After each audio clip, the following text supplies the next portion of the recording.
ದೇವ ದೇವ ದೇವಾನ ಕೈ ಮುಗಿವೆ, ನಮ್ಮನು ಕಾಯುವ ಸೈನ್ಯದ ಕಡೆಗೆ. ನಮ್ಮ ನೆಮ್ಮದಿಯ ಜೀವನಕ್ಕೆ ಕಾರಣರಾದ ವೀರ ಯೋಧರ ಬದುಕು ಹೇಗಿರುತ್ತೆ ಗೊತ್ತೇ? ಮಳೆ, ಚಳಿ, ಬಿಸಿಲೆನ್ನದೆ ಗಡಿ ಕಾಯುವ ಸೈನಿಕರ ನಿತ್ಯದ ಸವಾಲುಗಳೇನು ತಿಳಿದಿದೆಯಾ? ನಮ್ಮೂರಲ್ಲೇ ಅಂದರೆ ಪುತ್ತೂರಿನವರೇ ಆದಂತಹ ಸೈನಿಕರ ಜೀವನಗಾಥೆಗಳನ್ನ ರೇಡಿಯೋ ಪಾಂಚಜನ್ಯದಲ್ಲಿ ಆಲಿಸುವ ಸುವರ್ಣ ಅವಕಾಶ. ದೇಶ ರಕ್ಷಣೆ ನಮ್ಮ ಹೊಣೆ, ಪ್ರೇರಣಾದಾಯಕ ಸರಣಿ ಕಾರ್ಯಕ್ರಮ. ರಾತ್ರಿ ಹಗಲಿನ ಸೆಣಸಾಟ, ನಮ್ಮಯ ರಕ್ಷಣೆ ಹಠ, ಭಯವೇ ಮರೆತಿರುವ ಆಟ, ಹೆಮ್ಮೆಯ ನಮ್ಮ ಸೈನಿಕ. ಇದೀಗ ದೇಶ ರಕ್ಷಣೆ ನಮ್ಮ ಹೊಣೆ 55ನೆಯ ಈ ಸರಣಿ ಕಾರ್ಯಕ್ರಮದಲ್ಲಿ ನಿವೃತ್ತ ಯೋಧರಾದಂತಹ ಶ್ರೀಯುತ ಬಿಎಸ್ ರವಿಚಂದ್ರ ಅವರ ಯೋಧ ವೃತ್ತಿಯ ಅನುಭವದ ಮಾತುಕತೆಗಳನ್ನ ಕೇಳೋಣ. ಶ್ರೀಯುತರನ್ನ ಸಂದರ್ಶಿಸುವವರು ಲಾವಣ್ಯ. ಈ ಕಾರ್ಯಕ್ರಮದ ಸಂಯೋಜನೆ ಶ್ರೀಮತಿ ಶಂಕರಿ ಶರ್ಮಾ. ರೇಡಿಯೋ ಪಾಂಚಜನ್ಯದ ಪ್ರೀತಿಯ ಕೇಳುಗರಿಗೆ ಸ್ವಾಗತ. ಇಂದಿನ ದೇಶ ರಕ್ಷಣೆ ನಮ್ಮ ಹೊಣೆ ಸರಣಿ ಕಾರ್ಯಕ್ರಮದಲ್ಲಿ ನಮ್ಮ ಜೊತೆ ಆರ್ಮಿ ಮೆಡಿಕಲ್ ಕಾರ್ಪ್ಸ್ನಲ್ಲಿ 17 ವರ್ಷಗಳ ಕಾಲ ಸೇವೆ ಸಲ್ಲಿಸಿದಂಥ ಬಿಎಸ್ ರವಿಚಂದ್ರ ಶೆಟ್ಟಿ ಅವರಿದ್ದಾರೆ. ಇವರು ಎಎಂಸಿ ಸೆಂಟರ್ ಅಂಡ್ ಸ್ಕೂಲ್ ಲಕ್ನೋದಲ್ಲಿ ತರಬೇತಿ ಪಡೆದು ದೆಹಲಿ, ಅಸ್ಸಾಂ, ಜೋಶಿಮಠ ಮತ್ತು ಮಿಲಿಟರಿ ಆಸ್ಪತ್ರೆ ಬೆಳಗಾಂ ಇಲ್ಲಿ ಸುಮಾರು 17 ವರ್ಷಗಳ ಕಾಲ ಸೇವೆ ಸಲ್ಲಿಸಿದ್ದಾರೆ. 2004ರಲ್ಲಿ ನಿವೃತ್ತಿ ಹೊಂದಿದ ಇವರು 2014ರಲ್ಲಿ ಕೆಪಿಎಸ್ಸಿ ಎಕ್ಸಾಮ್ ಬರೆದು ಪ್ರಸ್ತುತ ತಾಲೂಕು ಪಂಚಾಯತ್ ಪುತ್ತೂರಿನಲ್ಲಿ ಲೆಕ್ಕ ಸಹಾಯಕರಾಗಿ ಕಾರ್ಯನಿರ್ವಹಿಸ್ತಾ ಇದ್ದಾರೆ. ಇವರನ್ನ ಕಾರ್ಯಕ್ರಮಕ್ಕೆ ಪ್ರೀತಿಯಿಂದ ಸ್ವಾಗತ ಕೋರುವ. ಸರ್, ಕಾರ್ಯಕ್ರಮಕ್ಕೆ ಸ್ವಾಗತ. ನಮಸ್ತೆ. ನನ್ನನ್ನು ಇಲ್ಲಿ ಕರೆಸಿ ಇಂಟರ್ವ್ಯೂಗೆ ಕರೆಸಿದ ತಮಗೂ ಕೂಡ ಧನ್ಯವಾದ ಹೇಳ್ತಾ. Thank you sir. ಸರ್, ನಿಮ್ಮ ಬಾಲ್ಯ ಜೀವನದ ಬಗ್ಗೆ ನಮ್ಮ ಕೇಳುಗರಿಗೆ ಸ್ವಲ್ಪ ಹೇಳ್ಬೋದಾ? ನಾನು ಮೂಲತಃ ಹುಟ್ಟಿದ ಊರು ನಂದು ಕಿಯ್ಯೂರು ಗ್ರಾಮದ ಬುಳಿಕಾಲ ಎಂಬಲ್ಲಿ. ಅಲ್ಲಿ ಚಿಕ್ಕಂದಿನಲ್ಲಿ ಅಲ್ಲೇ ಹುಟ್ಟಿ ಬೆಳೆದು ಅಲ್ಲಿಯ ಸರ್ಕಾರಿ ಶಾಲೆ ಮಾಡಾವ್ ಶಾಲೆಗೆ 1ನೇ ಕ್ಲಾಸಿಂದ 4ನೇ ತರಗತಿವರೆಗೆ ವಿದ್ಯಾಭ್ಯಾಸ ಮಾಡಿ, ತದನಂತರ ನನ್ನ ತಂದೆಯವರ ಊರಾದ ಇಲ್ಲಿ ಆರ್ಯಾಪು ಗ್ರಾಮದ ಮೊಡಪಾಡಿ ಮೂಲೆ ಎಂಬಲ್ಲಿಗೆ ನಾವು ಬಂದು ಅಲ್ಲಿ ಕೈಕಾರಿ ಶಾಲೆಗೆ ಹೋಗಿ ಅಲ್ಲಿ ವಿದ್ಯಾಭ್ಯಾಸ ಮುಂದುವರಿಸಿದೆವು. ಹೀಗೆ ಆ ನಂತರದ ವಿದ್ಯಾಭ್ಯಾಸವನ್ನು ಮಾಡಾವ್ ಶಾಲೆಯಲ್ಲೇ ಮುಂದುವರಿಸಿ 6ನೇ ಕ್ಲಾಸಿಂದ 7ನೇ ಕ್ಲಾಸ್ವರೆಗೆ ಮುಂದುವರಿಸಿದೆವು. ನನ್ನ ತಂದೆಯವರ ಹೆಸರು KP ಸಂಜೀವ್ ಶೆಟ್ಟಿ, ತಾಯಿ ಮೋಹಿನಿ ಎಸ್ ಶೆಟ್ಟಿ. ಅವರು ಇಬ್ಬರು ಈಗ ದಿವಂಗತರಾಗಿದ್ದಾರೆ.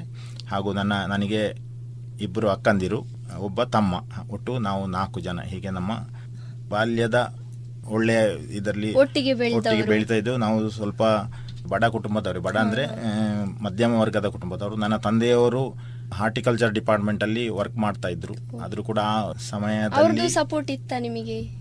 ಆರ್ಮಿಗೆ ಜಾಯ್ನ್ ಆಗ್ಲಿಕ್ಕೆ ಸಪೋರ್ಟ್ ಅವರದೇ ಮೇನ್ ಸಪೋರ್ಟ್ ಅಂತ ಹೇಳ್ಬಹುದು. ಅಂದ್ರೆ ನಿಮಗೆ ಚಿಕ್ಕ ವಯಸ್ಸಿನಲ್ಲೇ ಆರ್ಮಿಗೆ ಸೇರುವಂತ ನಿಮಗೆ ಆಸಕ್ತಿ ಮೂಡಿದ್ದು ಹೇಗೆ ಸರ್? ಆಸಕ್ತಿ ಅಂದ್ರೆ ನಾನು ಅದರ ಬಗ್ಗೆ ಸ್ವಲ್ಪ ಹೇಳ್ತೇನೆ. ಆಸಕ್ತಿ ಅಂದ್ರೆ ನನಗೆ ಆರ್ಮಿಯ ಬಗ್ಗೆ ಏನೂ ಗೊತ್ತಿರಲಿಲ್ಲ ಅಂದ್ರೆ ಏನೂ ಗೊತ್ತಿರಲಿಲ್ಲ ಆರ್ಮಿಯ ಬಗ್ಗೆ. ಆ ಸಮಯದಲ್ಲಿ ನಮಗೆ ಒಂದು ಮೀಡಿಯಾ ಆಗಲಿ ಅದರ ಬಗ್ಗೆ ಒಂದು ಪೇಪರ್ ಯಾವುದು ಬರ್ತಾ ಇರಲಿಲ್ಲ. ನಮಗೆ ಅದರ ಬಗ್ಗೆ ಯಾವುದೇ ಒಂದು ಮಾಹಿತಿ ಕೂಡ ಇರಲಿಲ್ಲ ಆರ್ಮಿಯ ಬಗ್ಗೆ. ನಾನು ನನ್ನ ವಿದ್ಯಾಭ್ಯಾಸ ಒಂದು SLC ಹಂತಕ್ಕೆ ಮುಟ್ಟುವಾಗ ನನಗೆ ಒಂದು ಇದು ಪಾಲಿಟೆಕ್ನಿಕ್ ಮಾಡಬೇಕು ಅಂತ ಒಂದು ಒಳ್ಳೆಯ ಇದಿತ್ತು. ಆದರೆ ನಮಗೆ ನಮ್ಮ ಹಣಕಾಸಿನ ವ್ಯವಸ್ಥೆ ಎಲ್ಲ ಅಷ್ಟು ಸರಿ ಇರಲಿಲ್ಲ. ಅಲ್ಲಿ ಪಾಲಿಟೆಕ್ನಿಕ್ ಕಾಲೇಜಲ್ಲಿ ಮಾತಾಡುವಾಗ ಅವರು ಸ್ವಲ್ಪ ಡೊನೇಷನ್ ಕೇಳಿದರು. ಅದನ್ನು ತಂದೆಯವರು ಬೇರ್ ಮಾಡುವಂಥ ಸ್ಥಿತಿಯಲ್ಲಿ ಇರಲಿಲ್ಲ. ಹಾಗಾಗಿ ಕಂಟಿನ್ಯೂ ಮಾಡಿದೆ. PUC ಮುಗಿಸಿದ ನಂತರ ಸೈನ್ಸ್ ಓದಿದ್ರ ಸರ್? ಇಲ್ಲ, ಕಾಮರ್ಸ್ ತಗೊಂಡು ಕಾಮರ್ಸ್ ಮುಂದುವರಿಸಿದೆ. PUC ಮುಗಿಸಿದ ನಂತರ ತಂದೆಯವರು ಇನ್ನೇನಾದರೂ ಜಾಬ್ ನೋಡ್ಕೊ ಅಂತ ಹೇಳಿದರು. ಆಗ ನಾನು ಆರ್ಮಿಯದು ನನಗೆ ಯಾವುದೇ ಮನಸ್ಸಲ್ಲಿ ಇರಲೇ ಇಲ್ಲ.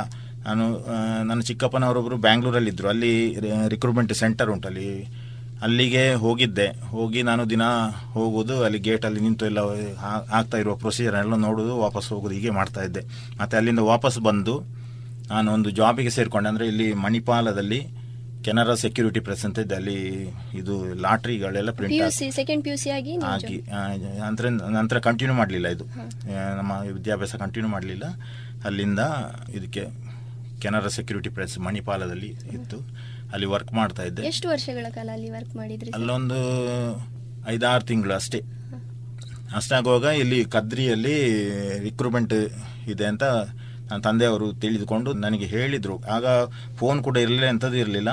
ಹೀಗೆ ಏನೋ ಲೆಟರ್ ಬರೆದು ಈ ತಾರೀಕಿಗೆ ಕದ್ರಿಯಲ್ಲಿ ರಿಕ್ರೂಟ್ಮೆಂಟ್ ಉಂಟು, ಅಲ್ಲಿಗೆ ಹೋಗಿ ಅಟೆಂಡ್ ಆಗುವಂತ. ಒಮ್ಮೆ ನನ್ನ ಕರ್ಕೊಂಡು ಹೋಗಿದ್ರು ಅಲ್ಲಿಗೆ. ನೆಕ್ಸ್ಟ್ ಟೈಮ್ ನಾನೇ ಹೋದೆ. ಹೋಗುವಾಗ ಬೆಳಿಗ್ಗಿಂದ ಸಾಯಂಕಾಲದವರೆಗೆ ಎಲ್ಲ ಪ್ರೊಸೀಜರ್ ಮುಗಿಸಿ ಎಲ್ಲ ಅವತ್ತೇ ಸಾಯಂಕಾಲ ಹೋಗೋದು, ನೀವು ಮನೆಗೆ ಹೋಗಿ ಬನ್ನಿ ಅಂತ ಹೇಳಿದರು ಮಧ್ಯಾಹ್ನದ ಹೊತ್ತಿಗೆ. ನಾನು ಆಗ ನನ್ನ ಮನೆಯಲ್ಲಿ ಪುತ್ತೂರು, ನಾನು ಮಣಿಪಾಲದಲ್ಲಿ ವರ್ಕ್ ಮಾಡ್ತಾ ಇದ್ದದ್ದು. ನನಗೆ ಎಲ್ಲಿ ಹೋಗಬೇಕು ಅಂತಲೇ ಗೊತ್ತಾಗಲಿಲ್ಲ. ಮಣಿಪಾಲಕ್ಕೆ ಹೋಗಬೇಕು, ಹೋಗಿ ಡ್ರೆಸ್ ತಗೊಂಡು ಬರಬೇಕಾ, ಅಲ್ಲ ಇಲ್ಲಿ ಮನೆಗೆ ಹೋಗಬೇಕಾ, ಫೋನು ಇಲ್ಲ, ಎಂಥದ್ದು ಇಲ್ಲ. ಆ ಹೊತ್ತಲ್ಲಿ ನಾನು ಸೀದಾ ಅಲ್ಲಿ ಮಣಿಪಾಲಕ್ಕೆ ಹೋದೆ. ಅಲ್ಲಿಂದ ಹೋಗಿ ತಂದೆಗೊಂದು ಪತ್ರ ಬರೆದೆ, ಎಂಥದ್ದು ಆಗಲಿಲ್ಲ, ನಾನು ವಾಪಸ್ ಬಂದೆ ಅಂತ. ಹಾಗೆ ಪುನಃ ತಂದೆಯವರು ಅಲ್ಲಿ ಹೋಗಿ ವಿಚಾರಿಸುವಾಗ ಅವರು ಹೇಳಿದರು, ಅವನು ಎಲ್ಲ ರಿಕ್ರೂಟ್ಮೆಂಟ್ ಎಲ್ಲ ಆಗಿತ್ತು, ಅವನು ಬಂದಿಲ್ಲ ಅಂತ. ಹಾಗೆ ನನ್ನ ಅಲ್ಲಿಂದ ಬಿಡಿಸಿ ನೆಕ್ಸ್ಟ್ ಮಂತಿಗೆ, ಅಂದರೆ ಇದು ಜನವರಿ 87 ಜನವರಿ 27ನೇ ತಾರೀಕು, ನೆಕ್ಸ್ಟ್ ಮಂತಿನ ಒಂದು ಸ್ಲಾಟ್ ತೆಕ್ಕೊಂಡವರು. ಇದು 25 ಫೆಬ್ರವರಿ ಡೇಟ್ ತೆಕ್ಕೊಂಡು ನನ್ನನ್ನು ಅಲ್ಲಿಂದ ಕರ್ಕೊಂಡು ಬಂದು ಜಾಯಿನ್ ಮಾಡಿಸಿ ಅವತ್ತೇ ಟ್ರೈನಲ್ಲಿ ಕೂರಿಸಿ ಅವರು ಹೋದ್ದು. ಈ ಥರ ನನ್ನ ಆರ್ಮಿಗೆ ಜಾಯಿನ್ ಆದ ಒಂದು ಕತೆ. ತಂದೆಯವರೇ ಮೇನ್ ಕಾರಣ. ಅವರ ಈ ಥರ ನನ್ನನ್ನು ದುಡಿದಂತಲೇ ಹೇಳ್ಬೋದು. ಆದರೆ ದುಡಿದ್ರಿಂದ ನಾನು ಇವತ್ತೊಂದು ಸುಸ್ಥಿತಿಯಲ್ಲಿ ಇದ್ದೇನೆ ಅಂತ ನನ್ನ ಒಂದು ಅನಿಸಿಕೆ. ನಿಮಗೆ ಹೆಮ್ಮೆ ಇದೆ, ಅಪ್ಪ ನನಗೊಂದು ದಾರಿ ಮಾಡಿಕೊಟ್ರು. ಹೌದು ಅದೊಂದು ಅದೇ. ಇಲ್ಲದ್ರೆ ನಾನು ಯಾವ ಸ್ಥಿತಿಯಲ್ಲಿ ಇರ್ತಿದೆ ಅಂತ ಹೇಳಲಿಕ್ಕೆ. ಕೆನರಾ ಸೆಕ್ಯೂರಿಟಿ ಪ್ರೆಸ್ ಅಲ್ಲಿ ಒಳ್ಳೆ ಇದರಲ್ಲಿ ಇದ್ದೆ ನಾನು. ಅಂದರೆ ಸ್ಯಾಲರಿ ಕೂಡ ಸರ್ನ ಸಿಗ್ತಾ ಇತ್ತು, ಒಂದು 8,000 ಏನೋ ಇತ್ತು ಆ ಟೈಮಲ್ಲಿ. 87 ಅಲ್ಲಿ AC ರೂಮಲ್ಲೇ ವರ್ಕ್ ಮಾಡ್ತಾ ಇದ್ದೆ. ಅದು ಮುಂದೆ ಎಂತ ಆಗ್ತಿತ್ತು ಅಂತ ಗೊತ್ತಿರಲಿಲ್ಲ. ಇಲ್ಲಿ ನಮ್ಮ ಕರ್ನಾಟಕದಲ್ಲಿ ಲ್ಯಾಟ್ರಿ ಬ್ಯಾನ್ ಆಗಿ ಅದು ಕಂಪನಿ ಬಂದಾಯ್ತಾ ಅಂತ ಯಾವುದೇ ಗೊತ್ತಿಲ್ಲ ಈಗ. ಆದರೆ ಈ ಆರ್ಮಿಗೆ ಹೋದ್ರಿಂದ ಈಗ ಒಂದು ಆರ್ಮಿ ನಾರ್ಮಲ್ 10 years ಸರ್ವಿಸ್ ಮಾಡಿ ಈಗ ಬಂದು ನಾನು ಪೆನ್ಷನ್ ತಗೊಳ್ತಾ ಇದ್ದೇನೆ. ಮತ್ತು ಈಗ ಆರ್ಮಿಯ ಇದರಲ್ಲಿ ಕೋಟಾದಲ್ಲೇ ನನಗೆ ಇಲ್ಲಿ KPSC ಮುಖಾಂತರ ಸಿಲೆಕ್ಷನ್ ಆಗಿ ನಾನು ಅದರಲ್ಲಿ ವರ್ಕ್ ಮಾಡ್ತಾ ಇದ್ದೇನೆ. ಇದೊಂದು ನನಗೆ ತಂದೆಯವರ ಒಂದು ನೀವು ಹೇಳಿದ್ರಿ ಸರ್, ಸೆಕೆಂಡ್ PUC ಆದ್ಮೇಲೆ ಮುಂದೆ ಓದ್ಲಿಕ್ಕೆ ಆಗ್ಲಿಲ್ಲ ಅಂತ. ತಂದೆಯವರೇನು ಸಪೋರ್ಟ್ ಮಾಡ್ಲಿಲ್ವಾ ಅದಕ್ಕೆ, ಮುಂದೆ ಓದು? ಇಲ್ಲ, ಅದೇ ನಾನು ನಮ್ಮ ಫೈನಾನ್ಷಿಯಲ್ ಇದು ಅಷ್ಟು ಸರಿ ಇರಲಿಲ್ಲ ಆ ಟೈಮ್ ಹೊತ್ತಲ್ಲಿ. ಹಾಗಾಗಿ ಕೃಷಿ ಕೂಡ ಸರಿ ಇರಲಿಲ್ಲ. ತಂದೆಯವರು ಹಾರ್ಟಿಕಲ್ಚರ್ ಡಿಪಾರ್ಟ್ಮೆಂಟಲ್ಲಿ ವರ್ಕ್ ಮಾಡ್ತಾ ಇದ್ರು. ಬಟ್ ಆ ಹೊತ್ತಲ್ಲಿ ನಮ್ಮ ಫೈನಾನ್ಷಿಯಲ್ ಕಂಡೀಷನ್ ಅಷ್ಟು ಸರಿ ಇರಲಿಲ್ಲ. ಹಾಗಾಗಿ ಮುಂದಕ್ಕೆ ಎಜುಕೇಶನ್ಗೆ ಏನು ಅವರು ಸಪೋರ್ಟ್ ಮಾಡಿ. ನಿಮ್ಮ ತಂಗಿಯವರೆಲ್ಲ ಅಕ್ಕಂದಿರು ಇಬ್ಬರು ಅವರು ತಮ್ಮ ಡಿಗ್ರಿ ಎಲ್ಲ ಮುಗಿಸಿದ್ದಾರೆ. ಒಬ್ಬಳು ಈಗ ಬ್ಯಾಂಗ್ಳೂರಲ್ಲಿದ್ದಾಳೆ, ಅವಳು CA ಎಲ್ಲ ಮಾಡಿ ಈಗ ಅಲ್ಲಿ ಕಂಪನಿಯಲ್ಲಿ ವರ್ಕ್ ಮಾಡ್ತಾ ಇದ್ದಾಳೆ. ಮತ್ತೊಬ್ಬರು ಇಲ್ಲೇ ನಮ್ಮ ಸವಣೂರಲ್ಲಿ ಕೃಷಿಕರು. ಅವರು ಕೋಆಪರೇಟಿವ್ ಟೌನ್ ಬ್ಯಾಂಕಲ್ಲಿ ಮ್ಯಾನೇಜರ್ ಆಗಿದ್ದ, ಅವರನ್ನು ಮದುವೆಯಾಗಿ ಅಲ್ಲಿದ್ದಾರೆ. ಸರಿ, ಈಗ ಆರ್ಮಿಗೆ ಸೆಲೆಕ್ಟ್ ಆಗಬೇಕಾದ್ರೆ ಸೈನ್ಸ್ ಓದಬೇಕು ಅಂತ ಇತ್ತು, ನೀವು ಕಾಮರ್ಸ್ ಓದಿ ಹೇಗೆ? ಇಲ್ಲ, ಅಂಥದ್ದೇನು ಇರಲಿಲ್ಲ. ಹಾಗೆ ಅಂತ ಇಲ್ಲ, ಎಂಥದ್ದು ಇರಲಿಲ್ಲ. PUC ಆಗಿರಬೇಕು ಅಂತ ಒಂದು ಇದಿತ್ತು ಅಷ್ಟೇ. ಸೈನ್ಸ್ ಅಂದ್ರೆ ಇದಕ್ಕೆ ಕೇಳ್ತಾರೆ, ನಮ್ಮ ಏರ್ಫೋರ್ಸಿಗೆ, ನೇವಿಗೆಲ್ಲ ಆಗುವಾಗ ಕಾಮರ್ಸ್ ಮಾಡಿ ಆರ್ಮಿಗೆ ನಮ್ಮ PUC ಆಗಿದ್ರೆ ಜಾಯಿನ್ ಆಗ್ಬೋದು. ಅಂಥದ್ದೇನು ಇದಿಲ್ಲ, ಕಂಡೀಷನ್ಸ್ ಇಲ್ಲ. ಅಂದರೆ ನನಗೆ ಆರ್ಮಿಯ ಯಾವ ರೂಟಿಗೆ ಹೋಗ್ತಾ ಇದ್ದೇನೆ ಅಂತಲೂ ಗೊತ್ತಿಲ್ಲ. ಆರ್ಮಿಯಲ್ಲಿ ಫೈಟಿಂಗ್ ಫೋರ್ಸ್ ಇದೆ, ಆಮೇಲೆ ಸಿಗ್ನಲ್ಸ್ ಇದೆ, ಮೆಡಿಕಲ್ಸ್ ಇದೆ, ಇದೆಲ್ಲ ಈ ಆ ನಂತರ ನನಗೆ ಗೊತ್ತಾದ ಯಾವುದಕ್ಕೆ ಹೋಗ್ತಾ ಇದ್ದೇನೆ, ಎಲ್ಲಿ ಹೋಗ್ತಾ ಇದ್ದೇನೆ, ನನಗೆ ಯಾವುದು ಗೊತ್ತಿರಲಿಲ್ಲ ಆ ಹೊತ್ತಲ್ಲಿ. ಅಂದರೆ ಆರ್ಮಿಯ ಬಗ್ಗೆ ಯಾವುದೇ ನನಗೆ ಮಾಹಿತಿ ಇರಲಿಲ್ಲ ನಮಗೆ. ಹೌದು, ತಂದೆಯವರು ಅದೇ ಕಳಿಸಿಕೊಟ್ರು ಅಷ್ಟೇ. ಹಾಗೆ. ತಂದೆ ಬಗ್ಗೆ ಹೇಳಿದ್ರಿ ಸರ್, ಅಮ್ಮನ ಸಪೋರ್ಟ್ ಹೇಗಿತ್ತು? ಈಗ ಸಾಕಷ್ಟು ಕುಟುಂಬದಲ್ಲಿ ಅಮ್ಮನಿಗೆ ತುಂಬಾ ಭಯ ಇರ್ತದೆ. ಅಮ್ಮನವರಿಗೆ ಭಯ ಅಂತ ಅಲ್ಲ, ಎಲ್ಲಿಯಾದ್ರೂ ಹೋಗಿ ಒಂದು ಒಳ್ಳೆ ಕೆಲಸಕ್ಕೆ ಸೇರಿಕೊಳ್ಳಿ ಅಂತ ಒಂದು ಅವ್ರದ್ದು ಅಮ್ಮ ಕೂಡ ಸಪೋರ್ಟ್ ಇದ್ರು. ಹೌದು. ನೀವು ಸೇನೆಯಲ್ಲಿ ನಿರ್ವಹಿಸಿದ ಕರ್ತವ್ಯ ನಿಮಗೆ ಎಷ್ಟು ಹೆಮ್ಮೆ ತಂದು ಕೊಟ್ಟಿತ್ತು? ಹೇಗೆ ನಡೀತಾ ಇತ್ತು ಅಲ್ಲಿ ಕೆಲಸಗಳೆಲ್ಲ? ನಾನು ಆರ್ಮಿ ಮೆಡಿಕಲ್ ಕೋರ್ನಲ್ಲಿ GD ಆಗಿ ಕರ್ತವ್ಯ ನಿರ್ವಹಿಸಿದವನು. GD ಅಂದ್ರೆ ಎಲ್ಲಾ ಡ್ಯೂಟಿಗಳನ್ನು ಮಾಡ್ಲಿಕ್ಕೆ ಇರ್ತದೆ ಅಲ್ಲಿ. ಅಂದ್ರೆ ಎಲ್ಲ ಡ್ಯೂಟಿ ಅಂದ್ರೆ ಸರ್? ಎಲ್ಲ ಡ್ಯೂಟಿ ಅಂದ್ರೆ ನಾವು ಹಾಸ್ಪಿಟಲ್ ಅಲ್ಲಿ ಕೂಡ ವರ್ಕ್ ಮಾಡಬೇಕು, ಪೇಷಂಟ್ ಕೇರ್, ಆಮೇಲೆ ನಮಗೆ ಸೆಕ್ಯೂರಿಟಿ ಡ್ಯೂಟಿ, ಅದು ಎಲ್ಲ ಡ್ಯೂಟಿ. ಟೈಮಿಂಗ್ಸ್ ಅಂತ ಇರುದಿಲ್ವಾ ಆರ್ಮಿಯಲ್ಲಿ? ಟೈಮಿಂಗ್ಸ್ ಅಂತ ಇಲ್ಲ, 24 ಗಂಟೆ ನಾವು ಅಲ್ಲಿ ಯಾವ ಹೊತ್ತಿಗೂ ಕೂಡ ನಮ್ಮನ್ನು ಕರೆದ್ರು ಕೂಡ ನಾವು ರೆಡಿ ಇರಬೇಕು ಅಂತ ಒಂದು ಸ್ಥಿತಿಯಲ್ಲಿ. ನೀವಿಲ್ಲಿ ಮಣಿಪಾಲದಲ್ಲಿ ಡೇ ವರ್ಕ್ ಮಾಡಿ ಅಲ್ಲಿ ನಿಮಗೆ ಹಗಲು ರಾತ್ರಿ ವರ್ಕ್ ಮಾಡ್ಲಿಕ್ಕೆ ಎಷ್ಟು ಅಲ್ಲಿ ಇಲ್ಲಿ ಕೂಡ ಡೇ ಅಂತಲ್ಲ, ನಮಗೆ ಶಿಫ್ಟ್ ಇತ್ತು ಅದು. ಆದ್ರೂ ಸರ್ ನಾರ್ಮಲ್ ಆಗಿ ಆಫೀಸ್ಗಳಲ್ಲಿ ಆರ್ಮಿಯಲ್ಲಿ ಹಗಲು ರಾತ್ರಿಯಿಂದ ಹಾಗಲ್ಲ. ನಮಗೆ ಬೆಳಿಗ್ಗೆನೊಂದು ಅವ್ರದ್ದು ರೊಟೀನ್ ಇದಿರ್ತದೆ. ಬೆಳಿಗ್ಗೆ 5:30 ಎದ್ದು ನಮಗೆ ಫಿಸಿಕಲ್ ಟ್ರೈನಿಂಗ್. ಆ ನಂತರ ಈಗ ಆರ್ಮಿಗೆ ಜಾಯ್ನ್ ಆದ ಕೂಡಲೇ ನಾವು ಅಲ್ಲಿ ರಿಕ್ರೂಟ್ಮೆಂಟ್ ರಿಜಿಸ್ಟ್ರೇಷನ್ ಸೆಂಟರ್ ಅಂತ ಒಂದಿದೆ, ಅಲ್ಲೊಂದು 15 ದಿನ ಇಟ್ಕೊಳ್ತಾರೆ. ಆ 15 ದಿನದಲ್ಲಿ ನಮಗೆ ಬೆಳಿಗ್ಗಿನ ರೊಟೀನ್ ಇದೆಲ್ಲ PT ಇದೆಲ್ಲ ನಾರ್ಮಲಲ್ಲಿ ಇರ್ತದೆ. ಆಮೇಲೆ ನಮ್ಮನ್ನು ಟ್ರೈನಿಂಗ್ ಸೆಂಟರ್ಗೆ ಒಂದು ಬ್ಯಾಚ್ ಮಾಡಿ 21ರ ಹಾಗೆ ಬ್ಯಾಚ್ ಮಾಡಿ ಅಲ್ಲಿ ಕಳಿಸಿಕೊಡ್ತಾರೆ. ಅಲ್ಲಿ ಕಳಿಸಿಕೊಟ್ಟ ನಂತರ ಅದು ಅಲ್ಲಿ ಟ್ರೈನಿಂಗ್ ಕೂಡ ಹಾಗೆ ನಮಗೆ ಪೀರಿಯಡ್ ವೈಸ್, ಇಲ್ಲಿ ಹೇಗೆ ಶಾಲೆಯಲ್ಲಿ ಪೀರಿಯಡ್ಗಳು ಇರ್ತದೆ ಅದೇ ಥರ ಅಲ್ಲೂ ಕೂಡ ಬೇರೆ ಬೇರೆ ಪೀರಿಯಡ್ಸ್ ಇರ್ತದೆ. ಅದೇ ಟೈಮಲ್ಲಿ ಅಂದರೆ 3/4 ಗಂಟೆ ಅದೊಂದು ಪೀರಿಯಡ್, ಈ ಥರ ಒಂದು ಸ್ವಲ್ಪ ರೆಸ್ಟ್, ಈ ಥರ ಪೀರಿಯಡ್ ಇರ್ತದೆ. ಅದೇ ಪ್ರಕಾರದಲ್ಲಿ ಅಲ್ಲಿ ಕಷ್ಟ ಅಂದರೆ ನನಗೆ ಅಲ್ಲಿ ನನ್ನ ಲ್ಯಾಂಗ್ವೇಜ್ ಇಂದು ಮಾತ್ರ ಒಂದು ಕಷ್ಟ ಆದ್ದು. ನನಗೆ ಹಿಂದಿ ಸ್ವಲ್ಪ ಕೂಡ ಬರ್ತಾ ಇರಲಿಲ್ಲ. ನಾನು ಹೋಗಿ ಒಂದು 2 ದಿನ ಅಲ್ಲಿ ಯಾರಲ್ಲಿಯೂ ಮಾತಾಡಲಿಕ್ಕೆ ಅಂದರೆ ನನಗೆ ಹಿಂದಿ ಬರ್ತಾ ಇರಲಿಲ್ಲ. ಹೋದ ಕೂಡಲೇ ಅಲ್ಲಿ ಸಾಧಾರಣ ಒಂದು ಮಧ್ಯಾಹ್ನದ ಹೊತ್ತಿಗೆ ನಾವು ತಲುಪಿದ್ದೆವು. ಅಂದರೆ ಹೋದದ್ದು ಕೂಡ ಹಾಗೆ ಟ್ರೈನಲ್ಲಿ ಕೂರಿಸಿದ್ರು, ಎಲ್ಲಿ ಹೋಗ್ತದಂತ ಗೊತ್ತಿಲ್ಲ. ಭೋಪಾಲ್ ಮುಟ್ಟುವಾಗ ಅಲ್ಲಿ ಯಾರೋ ಒಬ್ರು ಸಿಕ್ಕಿದ್ರು ಇಲ್ಲಿ ಈ ಕಡೆ ಕರ್ನಾಟಕದವರು. ಅವರು ಹೋಗೋ ರೂಟ್ ಹೇಳಿದರು. ರೂಟ್ ಹೋಗಿ ಹೇಳಿ ಭೋಪಾಲಲ್ಲಿ ಚೇಂಜ್ ಮಾಡಿಬಿಟ್ಟು ಅಲ್ಲಿಂದ ಮತ್ತೆ ಲಕ್ನೋಗೆ ಹೋದ್ದು. ಲಕ್ನೋದಲ್ಲಿ ಒಬ್ಬರೇ ಹೋದ್ದು. ಅಲ್ಲಿ ನಾನು ಅದೇ ಜನವರಿ ಬ್ಯಾಚಲ್ಲಿ ಹೋಗ್ತಿದ್ರೆ ಅಲ್ಲಿ ನನ್ನೊಟ್ಟಿಗೆ ಒಂದು 3-4 ಜನ ಇದ್ದರು ಇಲ್ಲಿಂದ. ಅದು ನನಗೆ ಗೊತ್ತಿರಲಿಲ್ಲ ಎಂಥದ್ದು. ಹಾಗಾಗಿ ನೆಕ್ಸ್ಟ್ ಬ್ಯಾಚಲ್ಲಿ ಹೋಗುವಾಗ ನಾನು ಒಬ್ಬನೇ ಹೋಗಬೇಕಾಗಿ ಬಂತು. ಅದೇ ಕೋಟಾವನ್ನು ನನಗೆ ನೆಕ್ಸ್ಟ್ ಇಶ್ಯೂ ಮಾಡಿದರು ಅವರು. ಆ ಥರ ಅಲ್ಲಿ ಹೋಗುವಾಗ ಅಲ್ಲಿ ರೈಲ್ವೆ ಸ್ಟೇಷನಲ್ಲಿ ಆರ್ಮಿ ಟ್ರಕ್ ಎಲ್ಲ ಬಂದಿರ್ತದೆ. ಅಲ್ಲಿ ಮತ್ತೆ ಹೇಗೋ ಅಲ್ಲಿ ತಲುಪಿದೆ RRಗೆ ರಿಕ್ರೂಟ್ಮೆಂಟ್ ರಿಜಿಸ್ಟ್ರೇಷನ್ ಸೆಂಟರಿಗೆ. ಅಲ್ಲಿ ಹೋದ ಕೂಡಲೇ ಮಧ್ಯಾಹ್ನ ಆಗಿತ್ತು. ಮಧ್ಯಾಹ್ನ ಹೋದ ಕೂಡಲೇ ಅಲ್ಲಿ ಒಂದು ತಟ್ಟೆ ಕೊಟ್ಟರು. ಎಂಥದಕ್ಕಂತಲೂ ಗೊತ್ತಾಗಲಿಲ್ಲ. ತಟ್ಟೆ ಅಂದರೆ ಅದು ಕೂಡ ಆರ್ಮಿಯಲ್ಲಿ ಈ ಡಿಫಿಕಲ್ಟಿ ಟೈಮಲ್ಲೆಲ್ಲ ಅದು ತುಂಬ ಯೂಸ್ ಆಗುವಂಥದ್ದು. ಹಾಗೆ ಅದನ್ನು ಕೊಟ್ಟರು. ಎಂಥದಕ್ಕೆ ಕೊಟ್ಟರು ಅಂತ ಗೊತ್ತಾಗಲಿಲ್ಲ. ಖಾನ ಅಂತ ಹೇಳಿದರು. ಖಾನ ಅಂತ ಈಗ ನನಗೆ ಗೊತ್ತಾಗ್ತಾ ಇದೆ. ಆ ಥರ ಹಿಂದಿ ಇಲ್ಲದೆ ಸ್ವಲ್ಪ ಸಮಸ್ಯೆ ಆಯಿತು ಒಂದು ಸ್ವಲ್ಪ ದಿನ. ಮತ್ತೆ ಕಲ್ತ್ಕೊಂಡ್ರಿ ಅಲ್ಲಿ ಮಾತಾಡಿ. ಏನು ಆಪ್ಷನ್ ಇಲ್ಲದ್ರೆ ಮತ್ತೆ ಕಲೀಲೇಬೇಕಲ್ಲ. ಹಾಗೆ ಮತ್ತೆ ಒಂದು 15 ದಿನದಲ್ಲಿ ಹಿಂದಿ ಎಲ್ಲ ಸರಾಗ ಇದಾಯಿತು. ಆಮೇಲೆ ಎಲ್ಲ ಸ್ನೇಹಿತರು ಯಾರಾದ್ರಲ್ಲಿ ತುಂಬಾ ನೆನಪಿನಲ್ಲಿ ಉಳಿಯುವಂತಹ ಸ್ನೇಹಿತರು ಸಿಕ್ಕಿದ್ಯಾ ಸರ್? ಅವರ ಜೊತೆ ಎಕ್ಸ್ಪೀರಿಯನ್ಸ್? ಸ್ನೇಹಿತರು ಅಂದರೆ ಅಲ್ಲಿ ನಾವು ಒಟ್ಟಿಗೆ ಇರುವಂಥದ್ದು ಕೇವಲ ಒಂದು ಯೂನಿಟಲ್ಲಿ ಸಿಕ್ಕಿದ್ರೆ ಒಂದು 3 ವರ್ಷ, ಅಥವಾ ಅಲ್ಲಿ ಸೆಂಟರಲ್ಲಿ ಇದ್ದವರು 6 ತಿಂಗಳು ಟ್ರೈನಿಂಗ್ ಆದ ಕೂಡಲೇ ಅವರು ಬೇರೆ ಬೇರೆ ಪೋಸ್ಟಿಂಗ್ ಆಗ್ತದೆ, ಬೇರೆ ಹೋಗ್ತಾರೆ. ಈ ಥರ ಇತ್ತು. ಬೇರೆ ನೆನಪುಳಿಯುವಂಥದ್ದು ನಮ್ಮ ಇಲ್ಲಿ ಈಗಲೂ ಇದ್ದಾರೆ ಒಟ್ಟಿಗೆ. ಇಲ್ಲಿ ಮಂಗಳೂರಲ್ಲಿ ಒಬ್ಬರು ಭಾಸ್ಕರ್ ಅಂತ, ಅವರು ಆರ್ಮಿ. ಅವ್ರು ಲಾಸ್ಟ್ ಯೂನಿಟಲ್ಲಿ ನಾವು ಒಟ್ಟಿಗೆ ಇದ್ದೆವು ಆರ್ಮಿ ಮೆಡಿಕಲ್ ಕೋರಲ್ಲಿ. ಅವರ ಬಗ್ಗೆ ಹೇಳೋದಾದ್ರೆ ಸರ್ ಹೇಗೆ? ಅವರು ಒಳ್ಳೆ ನಮಗೆ ಸಪೋರ್ಟ್ ಮಾಡ್ತಾ ಇದ್ರು. ಲಾಸ್ಟ್ ಯೂನಿಟಲ್ಲಿ ಸಿಕ್ಕಿದವರು. ಈಗಲೂ ಕೂಡ ಟಚ್ ಅಲ್ಲಿ ಇದ್ದೇವೆ ನಾವು. ಹಾಗೆ ಫಸ್ಟ್ ನೀವು ಸೇನೆಗೆ ಜಾಯಿನ್ ಆದಾಗ ನಿಮಗೆ ಹೇಗೆ ಫೀಲ್ ಆಯ್ತು ಸರ್? ದೇಶದ ಸೇವೆ ಮಾಡ್ತಾ ಇದ್ದೇನೆ, ಹಾಗೆ ಹೇಗೆ ಫೀಲ್ ಆಯ್ತು ನಿಮಗೆ ಅಂತ? ನಾನು ಫೀಲ್ ಅಂದರೆ ಅದನ್ನು ನೆಗೆಟಿವ್ ಫೀಲ್ ಮಾಡಿಕೊಂಡೆ ನಾನು. ಅಲ್ಲಿ ಇಲ್ಲದ್ರೆ ಅಲ್ಲಿ ತುಂಬ ಅವಕಾಶಗಳಿತ್ತು ಮುಂದೆ ಸ್ಟಡಿ ಮುಂದಕ್ಕೆ ಕೂಡ. ನನಗೆ ಎಂಥದ್ದು ಗೊತ್ತಿಲ್ಲ ಆ ಟೈಮಲ್ಲಿ, ಮುಂದಕ್ಕೆ ಎಂಥದ್ದು ಇಲ್ಲ ಅಂತ ಒಂದು ಸ್ಟೇಜಿಗೆ ಮುಟ್ಟಿದ್ದೆ ನಾನೊಂದು ಅಕ್ಕನಿಗೆ ಒಂದು ಲೆಟರ್ ಕೂಡ ಬರೆದಿದ್ದೆ. ಅಂದ್ರೆ ಇಷ್ಟ ಇಲ್ಲದೆ ನೀವು ಅಲ್ಲಿ ಹೋದದ್ದು? ಇಷ್ಟ ಇಲ್ಲದೆ ಅಂತಲ್ಲ, ಆದರೆ ಯಾವುದೇ ಗೊತ್ತಿರಲಿಲ್ಲ ಅದರ ಆರ್ಮಿಯ ಬಗ್ಗೆ ಯಾವುದೇ ಮಾಹಿತಿ ಇಲ್ಲದೆ ಹೋದ ಕಾರಣ ಅಲ್ಲಿ ಸ್ವಲ್ಪ ಅದರ ಬಗ್ಗೆ ಈಗಿನ ಮಕ್ಕಳಿಗೆ ಅಂದರೆ ಎಲ್ಲ ಅದರ ಬಗ್ಗೆ ಎಲ್ಲ ಮಾಹಿತಿ ಕೊಡೋದು ಕೂಡ ಪಿನ್ ಟು ಪಿನ್ ಯಾವ ಇದರಲ್ಲಿ ಕೂಡ ನಿಮಗೆ ಆನ್ಲೈನಲ್ಲಿ ಎಲ್ಲ ಕಡೆಗೆ ಸಿಗ್ತದೆ. ಅಂಥದ್ದು ಮಾಹಿತಿ ಯಾವುದೇ ಮಾಹಿತಿ ಇರಲಿಲ್ಲ. ಈಗ ಆರ್ಮಿ ಅಂದರೆ ಕೇವಲ ಒಂದು ಆರ್ಮಿ ಅಂತ ಹೇಳಿದರೆ ಒಂದೇ ಸಂಘಟನೆ ಅಲ್ಲ, ಅಲ್ಲಿ ಬೇರೆ ಬೇರೆ ಉಂಟು. ಈಗ ಮೆಡಿಕಲ್ ಕೋರ್ ಆಯಿತು, ಸಪ್ಲೈ ಕೋರ್ ಆಯಿತು, ಮತ್ತು ಇನ್ಫೆಂಟ್ರಿ ಎಲ್ಲ, ಈ ಥರದ್ದೆಲ್ಲ ತುಂಬ ಬೇರೆ ಬೇರೆ ಡಿವಿಷನ್ಸ್ ಉಂಟು. ಅದರ ಬಗ್ಗೆ ಎಲ್ಲ ನನಗೆ ಏನು ಗೊತ್ತಿರಲಿಲ್ಲ. ಆದರೂ ಕೂಡ ನಾನು ಜಾಯ್ನ್ ಆದ್ದು ಒಳ್ಳೆ ಇದರಲ್ಲಿ ಮೆಡಿಕಲ್ ಕೋರಲ್ಲಿ ಜಾಯ್ನ್ ಆಗಿ ಈಗ ತುಂಬಾ ಹೆಮ್ಮೆ ಇದೆ ಸರ್. ಹೌದು. ಆ ಎಕ್ಸ್ಪೀರಿಯನ್ಸ್ ಹೇಗಿತ್ತು ಸರ್? 17 ವರ್ಷ ನೀವು 17 ವರ್ಷ ಹೋಗುವಾಗ ಏನೂ ಗೊತ್ತಿರಲಿಲ್ಲ, ಅಯ್ಯೋ ಹೋದೆ ಅಂತ ಆಯ್ತು. 17 ವರ್ಷ ವರ್ಕ್ ಮಾಡಿದ್ರಿ, ಹೇಗೆ ಅನಿಸ್ತು ಸರ್? 17 ವರ್ಷ ಇಡೀ ದೇಶವನ್ನು ಸುತ್ತುವ ಒಂದು ಅವಕಾಶ ಸಿಕ್ಕಿತ್ತು. ಇವನ್ ನಾನು ಇಲ್ಲೇ ಯಾವುದಾದ್ರೂ ಜಾಬಲ್ಲಿ ಸೇರ್ತಿದ್ರೆ ಇಡೀ ದೇಶ ಸುತ್ತುವ ಅವಕಾಶವೇ ಸಿಗ್ತಿರ್ಲಿಲ್ಲ. ಆಮೇಲೆ ಅಂದರೆ ಆರ್ಮಿಯ ಡಿಸಿಪ್ಲಿನ್ ಅದೆಲ್ಲ ಈಗ ಕೂಡ ನಾನು ಅದನ್ನೇ ರೂಢಿಯಲ್ಲಿ ಇಟ್ಕೊಂಡಿದ್ದೇನೆ. ಮತ್ತು ಒಂದು ಮನುಷ್ಯನ ರೀತಿಯಲ್ಲಿ ಬದುಕುವ ಇದನ್ನು ಕಲಿಸಿಕೊಟ್ಟಿದೆ ಆರ್ಮಿ. ಹಾಗಾಗಿ ನನಗೆ ಒಳ್ಳೆ ಟ್ರೈನಿಂಗ್ ಹೇಗಿತ್ತು ಸರ್ ನಿಮಗೆ ಆಗ?